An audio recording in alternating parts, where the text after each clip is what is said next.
हाँ तो दोस्तों, मैं RP Sharma rhythm coaching classes के ऑनलाइन प्लेटफॉर्म पे आप सभी का हार्दिक अभिनंदन करता हूँ। अपने हिंदी के अंतर्गत संधि चल रही थी, तो संधि के अंतर्गत अपन ने जो स्वर संधि थी उसके दीर्घ संधि, गुण संधि और वर्धी संधि के बारे में चर्चा की। तो उनका आज रिवीजन करते हैं। उसके बाद अपन पढ़ेंगे यण संधि और अयादि संधि। तो अभी जो स्वर संधि थे उसके भेद थे उनका रिवीजन करते हैं, यानी अपन आने आज तक जो अपना संधि का टॉपिक था उसके अंतर्गत जो भी पढ़ा है उसका रिवीजन कर लेते हैं एक बार। उसके बाद अपन आज फिर उसके बाद यण संधि के बारे में पढ़ेंगे। तो संधि का मतलब अर्थ होता है मेल करना। संधि का अर्थ अपन ने क्या करा था? मेल करना। संधि का अगर विलोम शब्द की बात करें तो विलोम शब्द होता है इसका विच्छेद। विलोम शब्द का मतलब विच्छेद यानी टुकड़े करना, अलग अलग करना। उसके बाद अगर अपन बात करें संधि के भेद कितने हैं? संधि के मुख्यतः 3 भेद होते हैं। 3 कौन कौन से हैं? पहला है अपना स्वर संधि, उसके बाद आता है 2 नंबर पे आता है व्यंजन संधि, उसके बाद 3 नंबर पे आता है संधि। 3 नंबर पे क्या है? विसर्ग संधि। यानी संधि के 3 भेद है, स्वर है, व्यंजन है, विसर्ग है। स्वर के अंतर्गत जो 11 स्वर है उनके बारे में चर्चा करेंगे। व्यंजनों के अंतर्गत व्यंजन है 33, उनके जो वर्ण है उनके आधार पर परिवर्तन को देखेंगे, शब्दों में किस प्रकार परिवर्तन होता है। और विसर्ग क्या होती है? विसर्ग किसी शब्द के पास विसर्ग के विच्छेद करने पर ये विसर्ग की मात्रा आ रही हो तो विसर्ग संधि के अंतर्गत आता है। जो अपन स्वर संधि थी उनमें जो उसके 5 भेद होते हैं, उन 5 भेदों में अपन ने जो उसके दीर्घ है, गुण है और वर्धी है, इन तीनों के बारे में चर्चा कर चुके हैं पिछली क्लासों में। तो आज इन तीनों का रिवीजन करते हैं। तो पहले कौन सी आएगी? दीर्घ संधि यानी दीर्घ स्वर संधि। तो दीर्घ स्वर संधि की बात करें तो दीर्घ स्वर संधि के अंतर्गत नियम कौन सा था? नियम नंबर 1 क्या था अपना? नियम नंबर 1 क्या था? जैसे अ है, इधर क्या है? आ है। उसके बाद अगर प्लस इधर भी शब्द के टुकड़े करने पर अ या आ की मात्रा आ रही हो तो आ का निर्माण होता है, यानी दीर्घ स्वर का निर्माण होता है। उसी प्रकार जैसे नियम नंबर 2 की बात करें तो नियम नंबर 2 क्या था? ई या ई के बाद प्लस ई या ई आए तो दीर्घ स्वर यानी बड़ी ई का निर्माण होता है। उसके बाद अगर इधर ऊ हो, इधर क्या है? ऊ आए या ऊ आए तो यानी दीर्घ स्वर यानी बड़े ऊ का निर्माण होता है। और री हो तो री का निर्माण होता है। तो ये अपने दीर्घ संधि के अंतर्गत 3 या 4 नियम थे, उनके बारे में चर्चा की। उसके बाद अपन बात करते हैं जैसे 2 नंबर पे कौन सी अपनी संधि? गुण संधि है। तो गुण संधि की अगर बात करें तो गुण संधि नियम को नंबर 1 क्या था वो देखते हैं। तो अपन गुण संधि और वर्धी संधि के बारे में चर्चा करते हैं। तो जैसे गुण संधि की बात करें तो गुण संधि के स्वर संधि का दूसरा भेद क्या था? गुण संधि का है। गुण संधि का नियम कौन सा था? अगर अ या आ के बाद प्लस के इधर क्या है? ई या ई हो तो किसका निर्माण होता है? ए का। ए की मात्रा क्या होती है?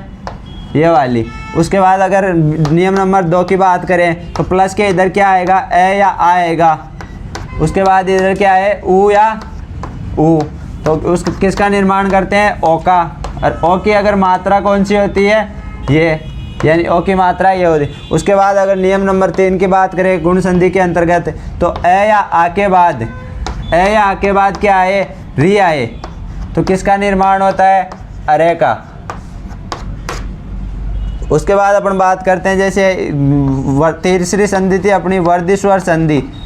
तो वर्धी संधि स्वर संधि के अंतर्गत क्या नियम थे अपने? जैसे इधर क्या बात? ए आए या आ आए। ए या आ के बाद क्या है? ए या आई की मात्रा है तो किसका निर्माण होता है? आई का। और आई की मात्रा क्या होती है? ये आई की मात्रा क्या होती है? ये वाली, यानी ऊपर 2 आएगा। इसके अंदर 1 है लेकिन जब अपनी इसकी मात्रा लगाते हैं तो ऊपर 2 मात्रा आती है। उसके बाद अगर वर्धी संधि के नियम नंबर 2 की बात करें तो अ या आ के बाद क्या आए? ओ या औ आए तो वो किसका निर्माण करते हैं? औ का। और औ की मात्रा क्या होती है? ऊपर 2 मात्रा आती है औ के अंतर्गत।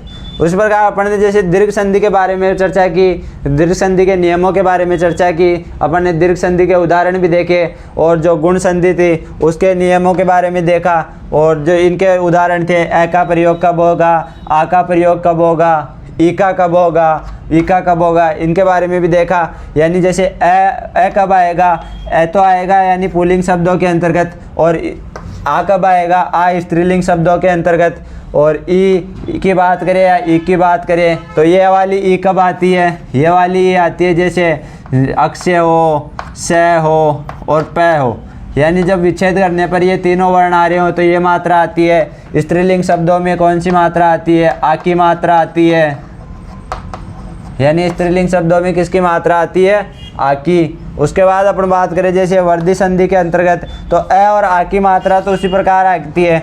इसके बाद अपन बात करें जैसे ऊ कब आता है, ये वाली ऊ की मात्रा उर्मी, उड़ा, ऊर्जा, उष्मा इन शब्दों के साथ आती है। आई की मात्रा ऐक्य, ऐश्वर्य इनके शब्दों के साथ आती है। औ की मात्रा औदार्य, औचार्य, औद्योगिक, औपचारिक इन शब्दों के साथ आती है। तो अपन अब चर्चा करने वाले हैं यण संधि के बारे में। थककर ना बैठ ओ मंजिल के मुसाफिर, मंजिल भी मिलेगी और मिलने का मज़ा भी आएगा। तो अपन यण संधि के बारे में चर्चा करेंगे। तो यण संधि के अंतर्गत क्या करते हैं, यण संधि के अंतर्गत ये 3 नियम है इसके।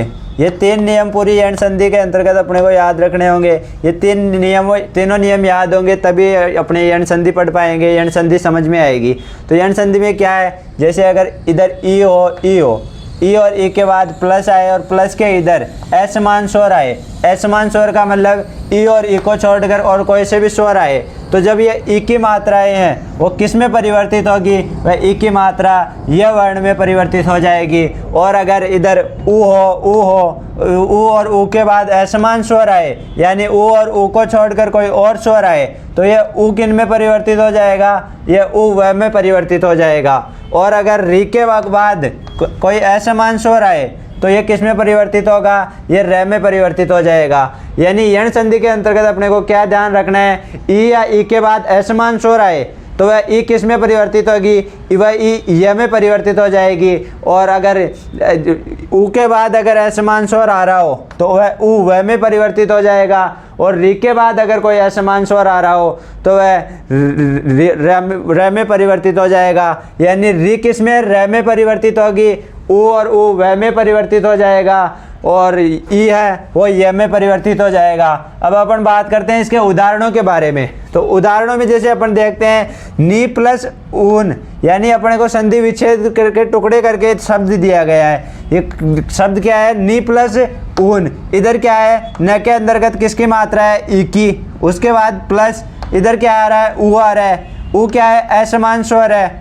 तो जब अपन बात कर रहे हैं जैसे ई और के बाद अगर असमान स्वर आए तो ये ई की मात्रा किस में परिवर्तित होने वाली है, ये ई की मात्रा ये में परिवर्तित होने वाली है।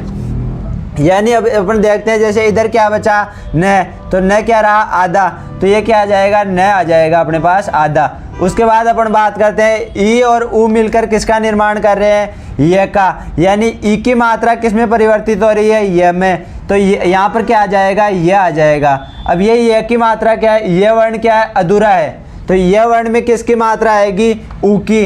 तो यह ऊ कौन सा है, दीर्घ है, दीर्घ यानी बड़ा ऊ है। तो बड़ा ऊ में कौन सी मात्रा आएगी, बड़ा ऊ की, ये वाली। उसके बाद लास्ट में क्या बचता है, न। जब अपन वी प्लस न शब्द का जब संधि करेंगे, नी प्लस ऊन शब्द की जब संधि करेंगे तो क्या शब्द बनेगा अपने पास, न्यून शब्द बनेगा। जिस प्रकार अपन दूसरा शब्द देखते हैं अभी प्लस आस, अपने पास दूसरा क्या है, दूसरा उदाहरण अभी प्लस आस।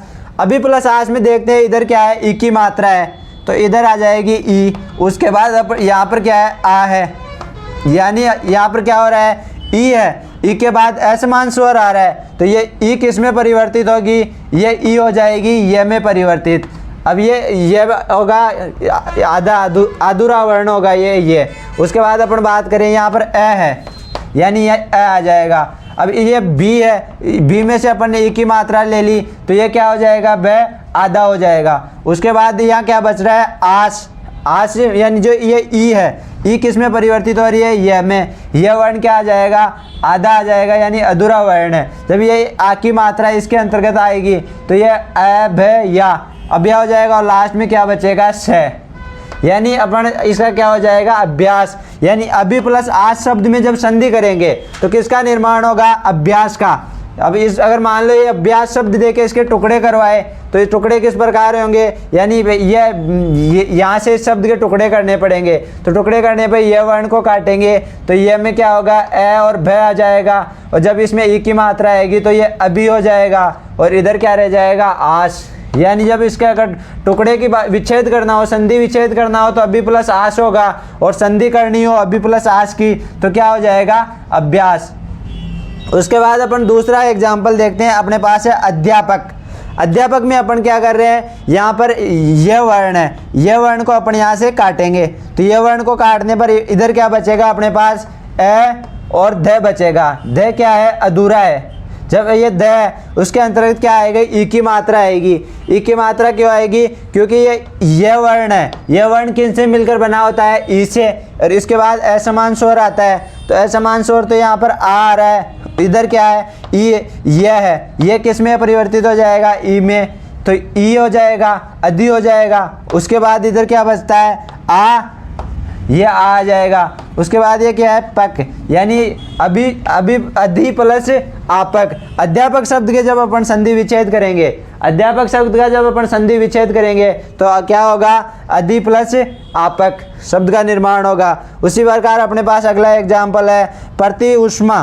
प्रति उष्मा शब्द का अपन संधि विच्छेद करेंगे तो यहाँ यह वर्ण है, यह वर्ण से काटेंगे तो यह वर्ण किस में परिवर्तित होता है, ई में, यानी ई की मात्रा आएगी। तो ये पैर है, त अधूरा है, त पर ई की मात्रा आ जाएगी तो ये क्या हो जाएगा, प्रति बन जाएगा। उसके बाद यहाँ पर क्या बचेगा, ऊ की मात्रा है और समा, तो यहाँ पे क्या हो जाएगा, प्रति प्लस उष्मा। प्रति प्लस उष्मा शब्द का, जब प्रत्युष्मा शब्द का अपन विच्छेद करेंगे तो प्रति प्लस उष्मा शब्द टुकड़ों में हो जाएगा, यानी संधि विच्छेद प्रति प्लस उष्मा होगा। उसी प्रकार अपना अगला एग्जाम्पल है अभ्यर्थी। अपन यण संधि के बारे में चर्चा कर रहे थे। यण संधि में क्या है, जैसे ई है, ई, यम, व और रे, इन तीन वर्णों के बारे में अपन चर्चा करेंगे पूरी यण संधि के अंतर्गत। तो यण संधि में अभी शब्द में देखते हैं यह है, यह वर्ण को अपन जब काटेंगे तो इधर क्या बचेगा, ए, और इधर क्या बचेगा अपने पास, ए और भ बचेगा, भ अधूरा है। उसके बाद अपन देख रहे हैं ये है, ये किस में परिवर्तित हो जाएगा, ई में, तो यहाँ पर किसकी मात्रा आएगी, ई की। उसके बाद इधर प्लस, इधर क्या आएगा, इधर इसमें क्या आया था, ए था इसमें, और इधर क्या है, ए तो ये आ जाएगा, और क्या बचा, और अर्थी, यानी ये क्या हो जाएगा, अर्थी। अभी प्लस अर्थी, यानी ये ई है, वह किस में परिवर्तित होता है, यह में, और ये किस में परिवर्तित हो रहा है, ई में। उसके बाद क्या आ रहा है, असमान स्वर। उसी प्रकार अपन बात करते हैं उपर्युक्त शब्द की। अगर बात करें यण संधि के अंतर्गत, अगर अपन उपर्युक्त शब्द की बात करते हैं तो उपर्युक्त शब्द के अब जब टुकड़े करेंगे तो इसको कहाँ से काटेंगे, ये से काटेंगे। तो ये से काटने पर इधर क्या बचेगा, ऊ और प और र बचेगा, है ना। र के अंतर्गत र क्या है, अधूरा है। जब ये है, ये किस में परिवर्तित होता है, ई में, तो यहाँ पर क्या आ जाएगी, ई की मात्रा। उसके बाद इधर क्या बचेगा, ऊ तो ये है ही, तो इधर क्या आएगा, ऊ और क और त। तो इसके जब अपन टुकड़े करेंगे उपर्युक्त शब्द के तो अपने पास क्या आएगा निकल के, ऊपरी प्लस उक्त, ऊपरी प्लस उक्त। यानी यहाँ पर जो ये ई की मात्रा है, ई की मात्रा के बाद असमान स्वर आ रहा है, तो ये ई किस में परिवर्तित हो रहा है, यहाँ पर यह में परिवर्तित हो रहा है। तो जब ये इस शब्द का अगर संधि करनी हो अपने को ऊपरी प्लस उक्त की तो उपर्युक्त होगा, और उपर्युक्त शब्द का जब संधि विच्छेद करना हो तो ऊपरी प्लस उक्त होगा। व्यंजन शब्द की बात करें, व्यंजन शब्द के अंतर्गत अपन देखते हैं जब इसके टुकड़े करते हैं तो यहाँ से काटे, यहाँ शब्द को कहाँ से काटेंगे, यहाँ से, ये कटेगा। ये काटने पर इधर क्या बचेगा, वह यह किस में परिवर्तित होता है, ई की मात्रा में, तो यहाँ पर क्या आएगी, छोटी ई की मात्रा, यानी वी प्लस इधर क्या बच जाएगा अपने पास, अंजन। यानी जब व्यंजन शब्द के अपन टुकड़े करेंगे तो वी प्लस अंजन शब्द का निर्माण होगा। वी प्लस अंजन, यानी इधर ई की मात्रा है, इधर असमान स्वर ए है। अब ई किस में परिवर्तित होता है, ई यह में परिवर्तित होता है। उसके बाद अपन जिस प्रकार इस व्यू शब्द के टुकड़े करेंगे तो व्यू शब्द इसी के प्रकार वी प्लस ऊ है। ऊ कौन सा आएगा, बड़ा वाला, यहाँ पर क्या है, ऊ की मात्रा ये वाली है, इसके लिए कौन सा ऊ आ रहा है, ये वी प्लस ऊ है।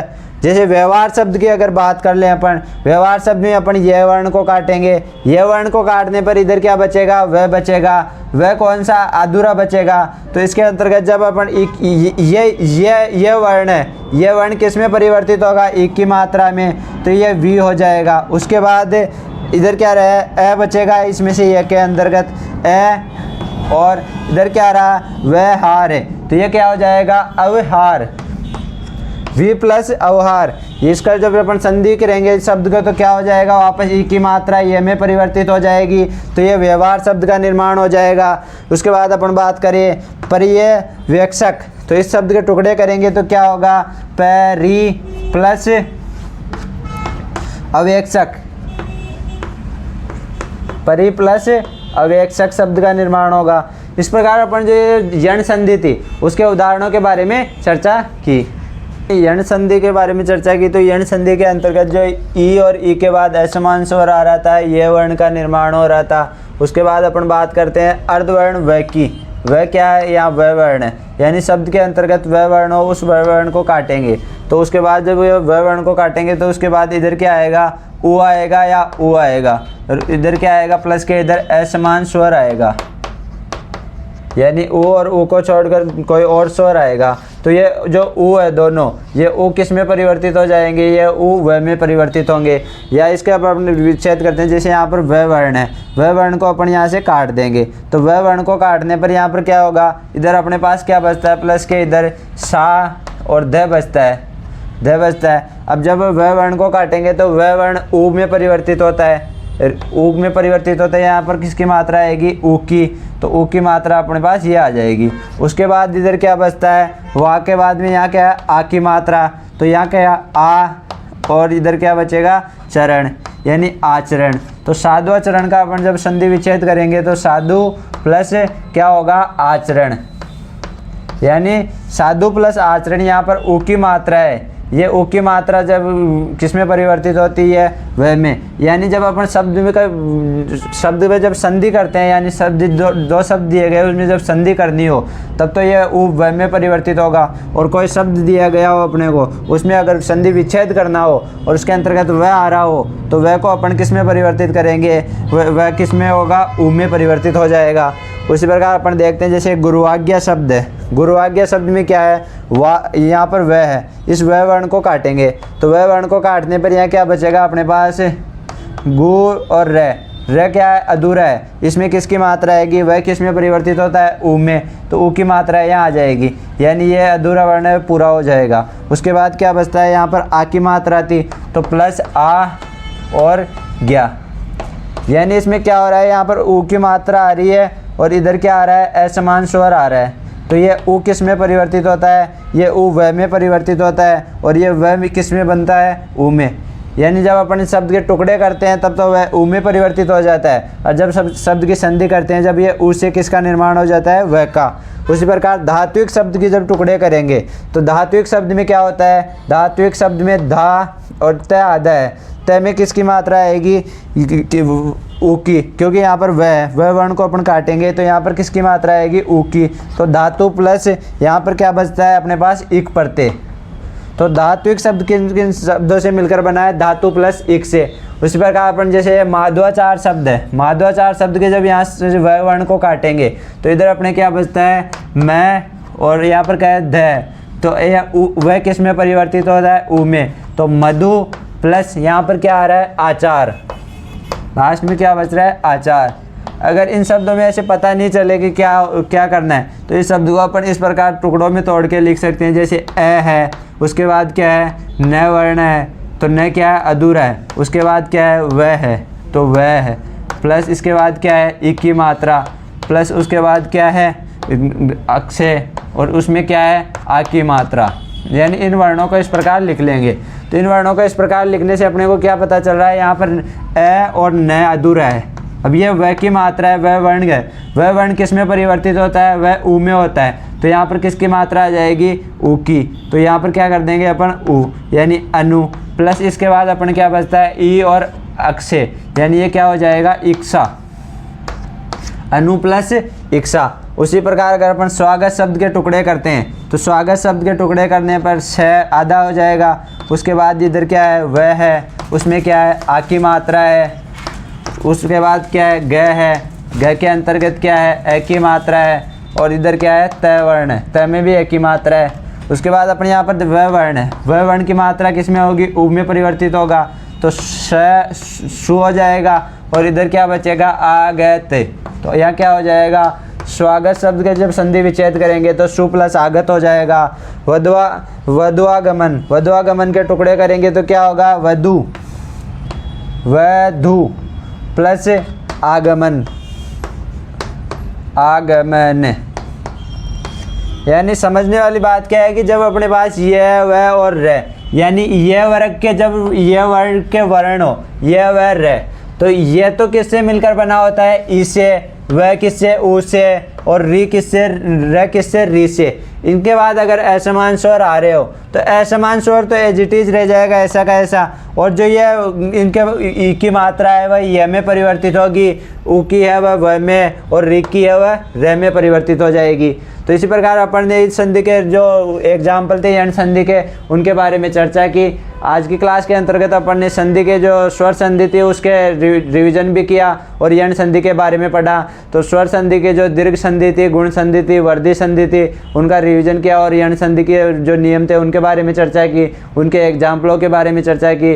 तो आज की क्लास, हाँ, तो जो अपनी हिंदी व्याकरण की सीरीज चल रही थी वो सुपरवाइजर एग्रीकल्चर वाले बच्चों के लिए, कृषि पर्यवेक्षक बच्चों के लिए, इनके लिए अपन ने जो चालू की थी उसके बारे में, जो ये संधि का टॉपिक था उसके बारे में भी चर्चा की। वर्णमाला का टॉपिक कंप्लीट हो गया है। संधि ग्रामर के जो इतने भी टॉपिक है उन सभी के बारे में चर्चा करेंगे अपन या पढ़ेंगे उनके बारे में। तो इनको अपने दोस्तों के साथ ज़्यादा से ज़्यादा शेयर करें, लाइक करें, कमेंट करें।